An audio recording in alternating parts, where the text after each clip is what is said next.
கற்பனா சக்தி, படைப்பாற்றல், நம்முடைய இன்ட்யூஷன், உள்ளுணர்வு, இது எல்லாம் சரியாக இயங்குவதற்கு நம்முடைய அந்த தெய்வீக சக்தி தான் காரணம். ஒரு பயம், நம்ம அன்பா இருக்கோமே, அவங்க அதை திருப்பி நம்மளோட அன்பா இருப்பாங்களா அப்படிங்கிற மாதிரி ஒரு பயத்துல நம்ம அந்த அன்பை செலுத்துறோம்.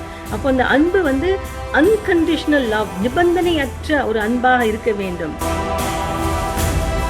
நம்முடைய எண்ணங்கள் போல்தான் நம்முடைய வாழ்க்கை அமையது இல்லையா? அதனால நம்ம முதல்ல கவனிக்க வேண்டிய விஷயம் என்னன்னா, நாம் நம்மை பற்றி நமக்கு ஒரு கதை சொல்றோம். இப்ப தியானம் செய்யறப்போ நம்ம குவைட்டா இருக்க போறோம், நம்ம தனிமையில் இருக்க போறோம், நம்ம அந்த உள்நோக்கி பயணம் செய்யறோம். அப்பதான் நம்ம பத்தி நம்ம அறியலாம்.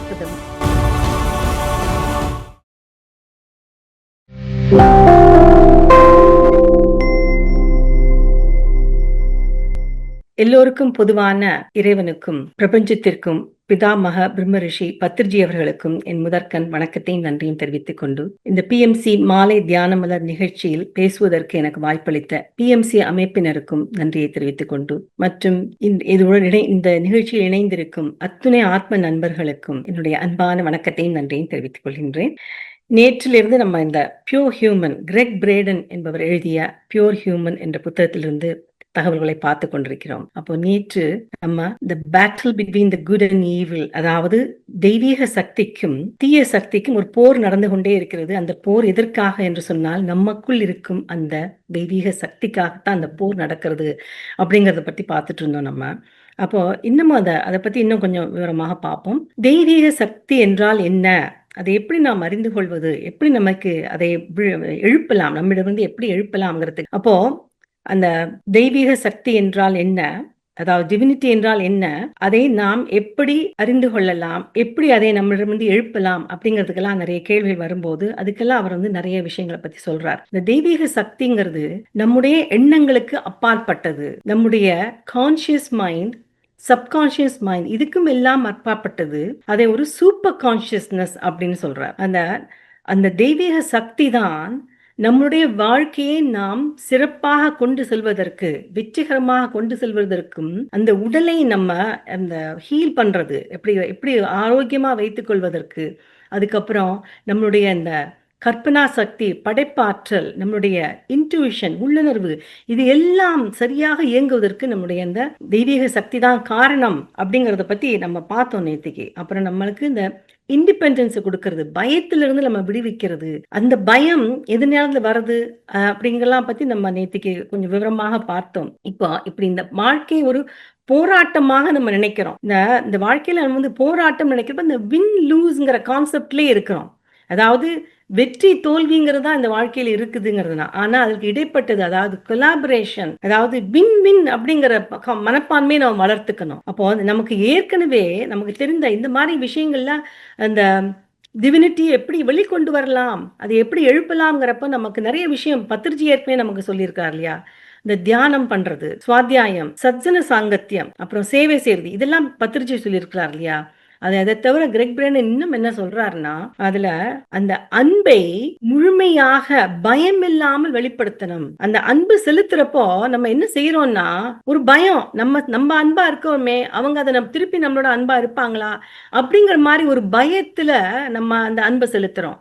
அப்போ அந்த அன்பு அன்கண்டிஷனல் லவ், நிபந்தனையற்ற ஒரு அன்பாக இருக்க வேண்டும். நம்ம செலுத்துறோம் அன்பை, அவங்க திருப்பி நம்மள அன்பா இருக்காங்களாங்கிறத பத்தி நம்ம கவலையே படக்கூடாது. அப்புறம் அடுத்தது, எந்த எதிர்பார்ப்பும் இல்லாமல், ஒரு எதிர்பார்ப்பும் இல்லாமலே நாம் மன்னிக்க வேண்டும் மற்றவர்களை. அப்புறம் எதிர்பார்ப்பு இல்லாம மன்னிப்பு நம்ம கேட்கறது. ஏன்னா சில சமயங்கள்ல நமக்கு ஒரு பிரச்சனை வர்றதுங்கிறப்போ நம்ம அதுல நம்ம தப்பு, யார்ல தப்பு யார்ல சரிங்கிறது தெரியாதப்போ மன்னிப்பு கேட்கறதுக்கு சங்கோஜப்படுறோம். அதுபோ நோ, வித்வுட் எனி எக்ஸ்பெக்டேஷன், நம்ம ஒரு எதிர்பார்ப்புல அவங்க நமக்கு மன்னிப்பு கேட்கறாங்களா இல்லையா, அவங்களோட தவறா நம்மளோட தவறாங்கிறத பத்தி இல்ல, நம்ம மன்னிப்பு கேட்டுருவோம். அப்புறம் இந்த கிராட்டிடியூட், அது நன்றி செலுத்துறது, எல்லா ஒரு சின்ன சின்ன விஷயத்துக்கும் நம்ம நன்றி செலுத்துறது. அடுத்து நம்மளுடைய உடலை மதிப்பது. இந்த உடலை மதிக்கிறதுங்கிறதுல நம்ம தான் பார்த்திருக்கோம் இல்லையா, அந்த நவ தர்மங்கள்ல அந்த சுய தர்மம்ங்கிறது முக்கியமானதுன்னு நம்ம பார்த்திருக்கிறோம். பத்ரிஜி சொல்லியிருக்காரு இல்லையா? அப்போ அந்த சுய தர்மத்தை கடைபிடிக்கணும். இந்த உடலுக்கு தேவையான நல்ல சத்தான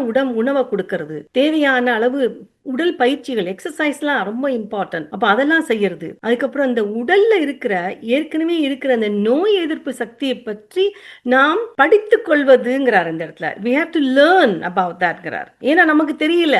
அப்ப அதுல அவர் அப்படியே சொல்றாருன்னா அதை பத்தி கற்றுக்கொண்டு அதை புரிந்து கொள்ள வேண்டும் அப்படிங்கிற மாதிரி சொல்றார். அப்போ இப்படியாக நம்ம தெய்வீக சக்தியை நம்ம எப்படி அந்த எழுப்பலாம், எப்படி அதை வந்து அறிந்து கொள்ளலாம்ங்கிறதுக்கெல்லாம் இதெல்லாம் வழிகள் சொல்றார். அப்புறம் இன்னொரு இடத்துல தன்னோட ஒரு பர்சனல் எக்ஸ்பீரியன்ஸை பத்தி அவர் சொல்றார். எப்படின்னா 2018ஆம் ஆண்டு த கிராமி அவார்ட் அப்படின்னு சொல்லி ஒரு மியூசிக்கல் அவார்ட்ஸ் நடக்கும். அது வந்து நியூயார்க்ல ஒரு ஃபேமஸ் மியூசிக்கல் அவார்டு. அதுல நிறைய பாடகர்கள், சாங் ரைட்டர்ஸ், மியூசிஷியன்ஸ் எல்லாரும் வருவாங்க, தங்களுடைய திறமையை காட்டுவாங்க, நல்ல பாட்டு. அது ஒரு நல்ல ஒரு ப்ரோக்ராமாக நடக்கும். அது முடிஞ்சதுக்கு அப்புறம் அவருக்கு ஒரு ஆப்பர்ச்சுனிட்டி கிடைச்சிதான் அந்த மியூசிஷியன்ஸோட, பாடகர்களோட, அப்புறம் அந்த பாடல் ஆசிரியர்களோடலாம் பேசுறதுக்கு சான்ஸ் கிடைச்சிருக்குது. அப்போ அவர் கேட்டிருக்கிறார், இது எப்படி கிரியேட் பண்ணினீங்க, எப்படி இது வந்ததுங்கிறப்போ எல்லாரும் ஒட்டு மொத்தமாக சொல்ற ஒரே பதில் என்னன்னா, அவங்க என்ன சொல்றாங்கன்னா, இது எனக்குள்ளால வந்ததா, நானா இந்த பாட்டை பாடினேன், நானா இந்த பாட்டை எழுதினேன் அப்படின்னு அவங்க ஆச்சரியப்படுறாங்களாம். எனக்கு தெரியல, எப்படி வந்ததுன்னே தெரியல, ஆனா என் வழியாக என் உள்ளேந்து இது ஏதோ வந்தது, நான் பாடலை இத அப்படின்னு எல்லாரும் சொல்றாங்களாம். அப்போ இதே தான் வந்து எல்லா கிரியேட்டர்ஸும், அந்த எல்லாரும் படைப்புகள், அந்த படைப்புகள் சொல்றப்போ விஞ்ஞானிகள், மேத்தமெட்டிஷியன்ஸ், அதுக்கப்புறம் ரீசர்ச் பண்றவங்க, அந்த பெயிண்டர்ஸ், அதுக்கப்புறம் அந்த கவிதை எழுதுறவங்க, இப்படி எல்லாருமே ஒட்டுமொத்தமா சொல்றது என்னன்னா, இது அதுல அவங்க சொல்ற ஒரு முக்கியமான ஒருத்தர் வந்து என்ன சொல்றாருன்னா, அதுல ஒருத்தர் என்ன சொல்றாருன்னா, நான் அதுல குறுக்க நிற்காம, நான் ஒரு இடத்துல ஒதுங்கின பிறகு அது என் மூலமாக வெளியில வந்ததுங்கிற, அது அப்படியே அந்த உத்வேகம் ஃப்ளோ பண்ணித்து. அப்போ இந்த இடத்துல நாம் குறுக்க நிற்கிறதுன்னு நான்கிறது அவர் என்ன சொல்றேன்னா, நம்முடைய தாட்ஸு, நம்ம சில விஷயத்தை செய்யறப்போ என்ன நினைக்கிறோம்னா, அதை ஆரம்பிக்கிறதுக்கு முதலேயே நம்ம நிறைய ஒரு கண்டிஷன்ஸ் எல்லாம் போட்டு அந்த செயலை செய்யறதுக்கு முன்னாடி அந்த ப்ரிப்பரேஷன்லேயே அந்த மைண்டை போட்டு சரியா நடக்குமா, சரியா நடக்காதா, அப்படியெல்லாம் ஒரு பண்றோம் பாருங்க. அது ஒண்ணுமே இல்லாம அந்த இந்த செயலை நம்ம செய்யறோம், அந்த ப்ரோசஸை ட்ரஸ்ட் பண்ணணும். இது சரியாக நடக்கும், இது எனக்கு தேவையான முயற்சியை நான் இதில் போடுறேன், இதில் அவுட்கம் எப்படி இருந்தாலும் பரவாயில்ல அப்படின்னு சொல்லி நம்ம அந்த மனப்பான்மையில அந்த சரண்டர் பண்றோம் பாருங்க, அந்த சரணாகதி அடையணும். அந்த ப்ரோசஸை நம்ம சரணாகதி அடையிறப்போ அந்த அந்த விஷயம் வந்து தனக்குள்ளால அப்படியே வருது அப்படிங்கிற. அப்போ அதான் சொல்ற, நம்ம தான் அதில் சில சமயங்களில் தடையா இருக்கிறோம். அந்த நாம்ங்கிறது நம்ம அந்த தாட்ஸை கொண்டு வந்து அந்த மைண்டை கொண்டு வந்து தடையா இருக்கிறோம். அந்த தடையிலேருந்து நம்மளே விலகிட்டோம்னு சொன்னா அந்த தெய்வீக தன்மை நமக்குள்ளால அப்படியே ஃப்ளோ பண்றது அப்படின்னு எல்லாரும் ஒட்டுமொத்தமாக சொல்லக்கூடிய இந்த விஷயம் அப்படின்னு நான் சொல்றேன். அப்போ இப்படியான இந்த தெய்வீக தன்மையை நம்ம எப்படி எழுப்பலாம், எப்படி அறிந்து கொள்ளலாம் அப்படிங்கிறப்ப அவர் என்ன சொல்றாருன்னா, முதல்ல நம்ம செய்ய வேண்டிய விஷயம்னா, நாம் நம்மை பற்றி நமக்கு என்ன நினைக்கிறோம், நம்ம பற்றி என்ன நினைக்கிறோம் அப்படிங்கிறத பார்க்கணும். நாம் நம்மை பற்றி என்ன நினைக்கிறோமோ அதன்படியே தான் நம்ம வாழ்க்கை அமையும். நம்முடைய எண்ணங்கள் போல் தான் நம்முடைய வாழ்க்கை அமையறது இல்லையா? அதனால நம்ம முதல்ல கவனிக்க வேண்டிய விஷயம் என்னன்னா, நாம் நம்மை பற்றி நமக்கு ஒரு கதை சொல்றோம். அது கதைன்னு அப்படி சொல்றாரு அவர். ஏன்னா கதைன்னு சொல்றப்ப காரணம் என்னன்னா, ஒரு கதையில வந்து கற்பனைகள் இருக்கும், உண்மைகள் தான் இருக்கும், இல்லைன்னு சொல்ல முடியாது. சில உண்மைகள் இருக்கலாம், ஆனா அதுல கற்பனையும் நம்ம வந்து அதுல புகுத்துறோம் இல்லையா? அதே மாதிரி தான் நாம் நம்மை பற்றி நமக்கு சொல்லக்கூடிய கதை அப்படிங்கிறார். நம்மை பற்றி நமக்குள்ள சொல்லக்கூடிய கதைனா என்ன நம்ம நினைக்கிறோம், நம்மளை பத்தி யாருக்காக நம்ம பத்தி நம்ம என்ன நினைக்கிறோங்கிறதே நம்ம அறிந்து கொள்றதுக்கு பயப்படுறோம் சில சமயங்கள்ல. ஒரு எடுத்துக்காட்டுக்கு, இப்ப நம்ம வந்து எனக்கு படிப்பு வராது, நான் படிக்கல, அதனால என்னோட வாழ்க்கை இப்படித்தான் இருக்க போறது, என்னை யாரு மதிக்கிறாங்க அப்படின்னு நினைக்கிறப்போ அந்த நினைப்பின் அடிப்படையில் தான் நம்முடைய வாழ்க்கையில ஒவ்வொரு செயலையும் நம்ம செய்வோம். என்னை யாரு மதிக்க போறாங்கன்னு நினைக்கிறப்போ நம்மளே தைரியத்தை இழந்து ஒருத்தரோட போய் பேச மாட்டோம், நாமே நம்மளை ஒதுக்கி கொள்ளுவோம். அதே நேரத்துல இப்போ இன்னொருத்தர் வந்து இந்த சூப்பர் என்னது தாழ்வு மனப்பான்மை இருக்குது, ஒன்று சுப்பீரியாரிட்டி காம்ப்ளெக்ஸ் அப்படின்னு ஒன்று இருக்கு இல்லையா? அந்த சுப்பீரியாரிட்டி காம்ப்ளெக்ஸ் உள்ளவங்க என்ன நினைப்பாங்கன்னா, நான் தான் சிறந்தவன், எனக்கு விஷயம் தெரியும், எனக்கு நல்லா தெரியும் நினைக்கிறது தப்பு இல்லை, அது தன்னம்பிக்கையை காட்டுறது. ஆனா எனக்கு தான் தெரியும், மற்றவர்களுடைய நான் தான் சிறந்தவன் அப்படின்னு சொல்றவங்க எப்படி அதே மாதிரி மனப்பான்மையை தான் கொண்டு போவாங்க தன்னுடைய வாழ்க்கையில. ஒருத்தரையும் மதிக்க மாட்டாங்க. குடும்ப உறவினர்களை எப்படி அவங்க நடத்துவாங்க? கணவனோ, மனைவியோ எப்படி நடத்துவாங்க? தனக்கு கீழ வேலை செய்ற தொழிலாளி எப்படி நடத்துவாங்க? அந்த மாதிரி நாம் நம்மை பற்றி என்ன நினைக்கின்றோமோ, அதே நம்முடைய வாழ்க்கையில ஒவ்வொரு இடத்துலயும் நம்ம பணத்தை எப்படி கையாளுறோம்?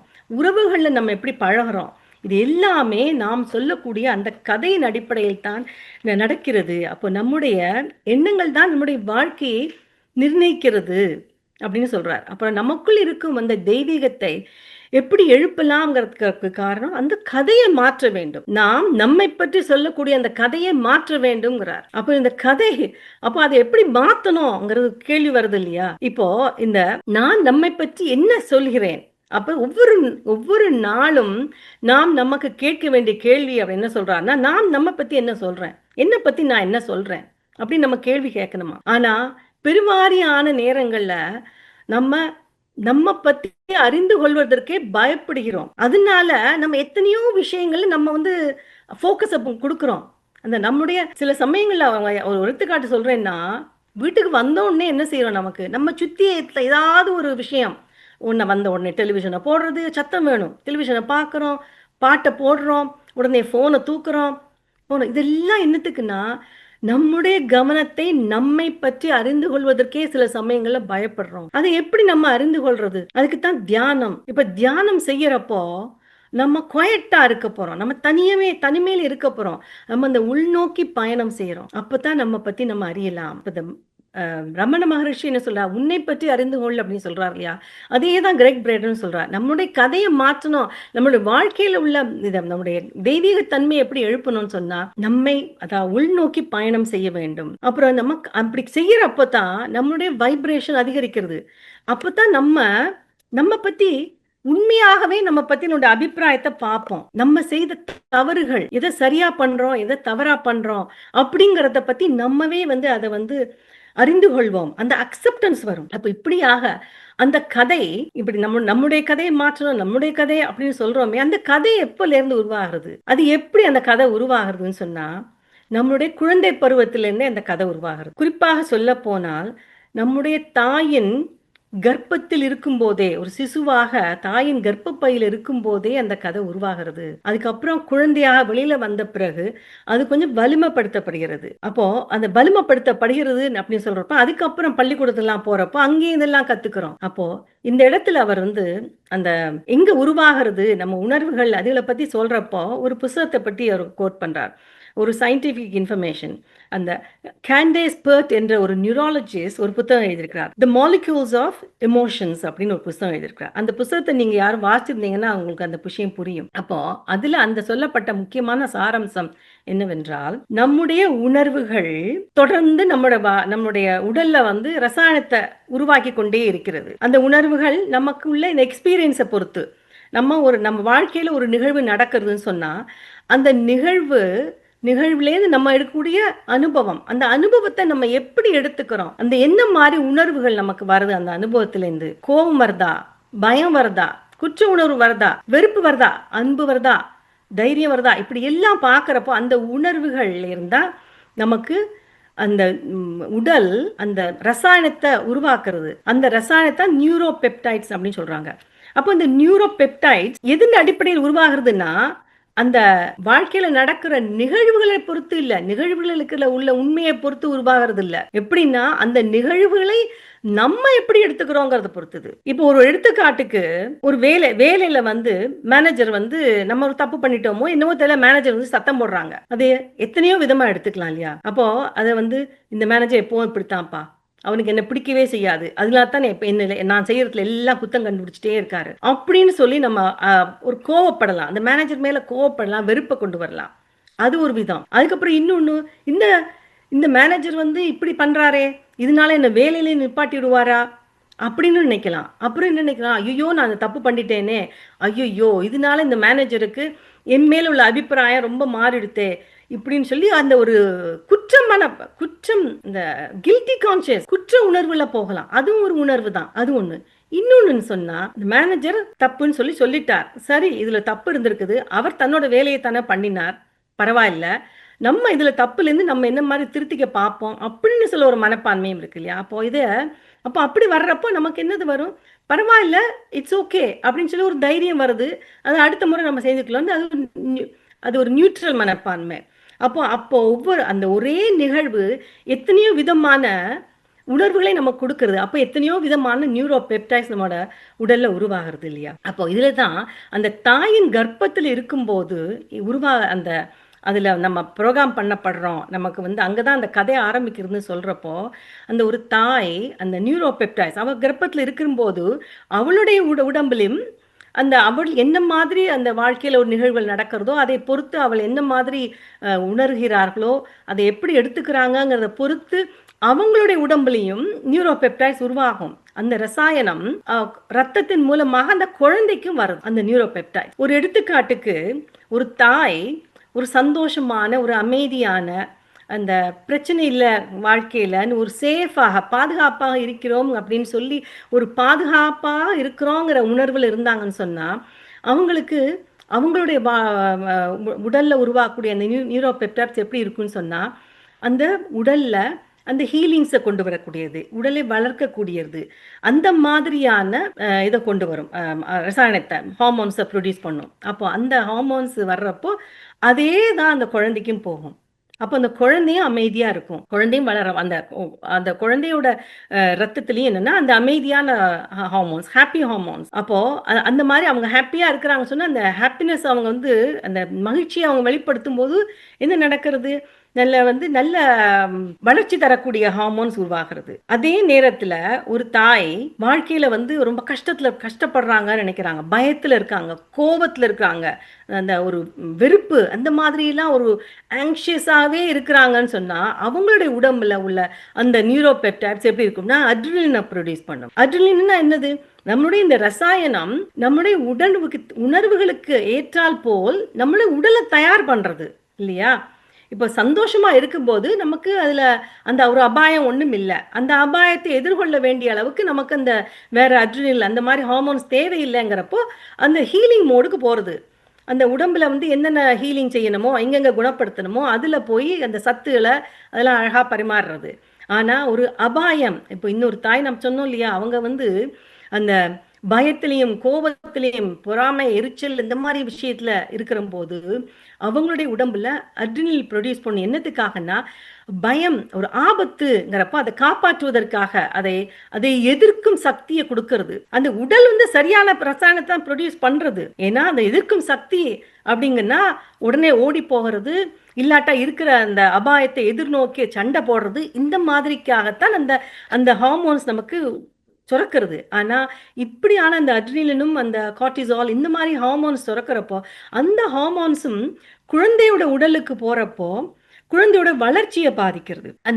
ஏன்னா அந்த நல்ல ஹார்மோன்ஸ் அப்படியே போறப்போ குழந்தையோட உடலும் நல்லா வளரும். அப்ப வந்து மூளையின் வளர்ச்சி இதெல்லாம் பாதிக்கிறது. இப்படியாக ஒரு தாயின் கர்ப்பத்திலிருந்தே நம்முடைய கதை ஆரம்புறது. அப்ப எங்க அங்கேயே ஒரு ஸ்டார்ட் வந்துருது நமக்கு இல்லையா? ஆனா அதுக்கப்புறம் குழந்தை பருவத்துல குழந்தையா வந்ததுக்கு அப்புறம் நம்மளுடைய பராமரிக்கிற அந்த தாயோ தகப்பனோ இல்லாட்டி தாத்தாவோ பாட்டியோ இல்லாட்டா அந்த நானிஸ் இருப்பாங்கல்ல, யார் அந்த குழந்தையோட நேரம் செலுத்தி அந்த கேர் எடுக்கிறாங்களோ அந்த மாதிரி என்வாயரன்மெண்ட் அந்த மாதிரி சூழ்நிலையில் அதுகளும் இந்த குழந்தைகளை பாதிக்கிறது. குழந்தைகள் பொதுவாக அந்த சூழ்நிலையில இருக்கிற எல்லாரும் அவங்க பெற்றோர்களோ யாரோ வளர்க்குறாங்கன்னு சொன்னா அவங்க நடக்கிறத பார்த்து அவங்க கத்துப்பாங்களே ஒழிய நீ இதை சொல்லி செய்யறத விட அவங்க நம்மளை பார்த்து கத்துப்பாங்க. ஒரு விஷயத்த அவங்க செய்யணும்னு நினைச்சா நம்ம அவங்களுக்கு சொல்லி சொல்லி செய்யறத விட அவங்கள்ட்ட என்னத்தை எதிர்பார்க்கிறோமோ அதை நாம செய்தோம்னு சொன்னா நம்மளை பார்த்து அவங்க கத்துப்பாங்க. அப்போ பெற்றோர்களோ அவங்க வளர்க்குறவங்க வந்து அவங்க மூலமாகத்தான் இதுல யாரு நல்லவங்களா, இது கெட்டவங்களா, இது நல்ல செயலா, அது கெட்ட செயலா, இதை நாம் எப்படி எதிர்கொள்ளணும் அப்படிலாம் கத்துக்கிறாங்க. அப்போ வாழ்க்கையை நாம் எப்படி எதிர்கொள்ள வேண்டும்ங்கிறத நம்ம அந்த குழந்தை பருவத்துல கத்துக்கிறோம். அதுக்கப்புறம் பள்ளிக்கூடத்துக்கு போறப்போ அது இன்னமும் வலுப்படுத்தப்படுகிறது. நம்மளுடைய நண்பர்களோட பழகிறோம், நம்முடைய ஆசிரியர்கள் சொல்லி தராங்க, அப்ப அவங்களுடைய இன்ஃப்ளூயன்ஸ், அதுக்கப்புறம் இந்த சமுதாயம் நம்மள ஒரு இன்ஃப்ளூயன்ஸை கொடுக்கறது. இந்த சமுதாயம் அப்படின்னு சொல்றப்போ இந்த மதங்கள் அதுகள் எல்லாமே நம்மளுடைய அந்த கதையில எல்லாரும் ஒரு பங்களிச்சிருக்காங்க. அப்போ இப்படியாக நம்முடைய அந்த கதை உருவாகிறது. அப்போ இதுல ஒரு கேள்வி கேட்கிறான். அப்போ சின்ன வயசுல இருந்தே வந்துருத்தே இது. அப்படி வந்து அந்த கதைய மாத்துறது எவ்வளோ கஷ்டம் அப்படிங்கிற மாரி நினைக்கிறாங்க இல்லையா? அப்போ அதுலதான் அவர் என்ன சொல்றாருன்னா, நம்முடைய பெற்றோர்கள் எந்த மாரி சூழ்நிலைகள்ல இருந்தாங்க? அவர்கள் என்னத்தை சந்தித்தார்கள்? நம்ம என்ன சூழ்நிலையில் வளர்த்தார்கள்? அப்படிங்கிறத மாற்றவே முடியாது. நம்ம எப்படி வளர்ந்தோம்? சின்ன குழந்தையில எப்படி வளர்ந்தோங்கிறத மாத்த முடியாது. ஆனால் அந்த நிலை வந்து நிலையானது அல்ல. அதாவது அது வந்து கல்லில் பதிக்கப்படவில்லை. It's not written in stones அப்படிங்கிறார். அதை நாம் மாற்றலாம். அந்த கதையை நம்ம மாற்றலாம் அப்படிங்கிறார். இந்த இடத்துல தான் அவர் சொல்றார், அந்த அந்த எபிஜெனடிக் மூலமாக இந்த கதைகள் எல்லாம் மாற்றலாம். அப்ப நிகழ்காலத்தில் நமக்கு நடக்கக்கூடிய இரு விஷயங்கள்லாம் கடந்த காலத்தை பொறுத்தது நம்ம சொல்றோம் இல்லையா? அப்போ இதுல அதாவது ஒரு கடந்த காலம் நம்முடைய நிகழ்காலத்தையும் நம்முடைய எதிர்காலத்தையும் நிர்ணயிக்கும் அப்படிங்கிறது அவசியம் இல்லைங்கிற. அப்படி அது எப்போ அது நிர்ணயிக்கப்படுகிறதுன்னா, எப்போ நம்முடைய கடந்த கால நிகழ்காலத்தை நிர்ணயிக்கிறதுனா, அதை நம்ம தேர்ந்தெடுக்கும் போது, இப்படித்தான் நம்முடைய வாழ்க்கை அமையணும் இருக்கும்னு நம்ம தேர்ந்தெடுக்கிறோம் பாருங்க, அப்பத்தான் அது நிர்ணயிக்கப்படுகிறது.